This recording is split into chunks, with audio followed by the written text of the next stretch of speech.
In Matthew 27, we see that after they brought Jesus to Pilate, and they were wanting him condemned, and Pilate wasn't convinced of it, and Pilate, he tried to deliver Jesus through the release. He's going to offer Barnabas or Jesus. He figured they'd take Jesus. And it says because he knew he had been delivered up because of envy.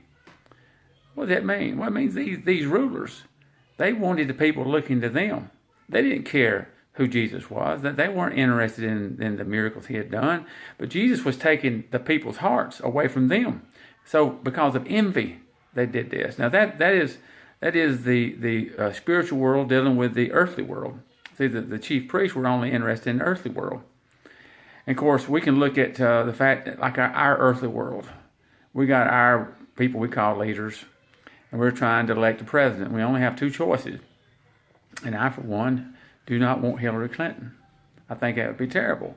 But I don't know what's going to happen. Our sin in this nation is great.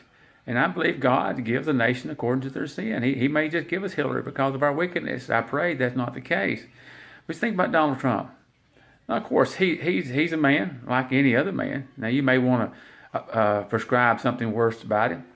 But we know the Democrats hate him, and they're trying to destroy him. But what about the Republicans who are trying to hurt him? That doesn't make sense. That doesn't make a bit of sense. And the press, of course, that we know they're for the liberals, they're trying to destroy him. It seems like everything's lined up against him. And somehow he's still standing. So I don't know. Maybe that is a sign that God is holding him up. I don't know. I've heard people pray for him.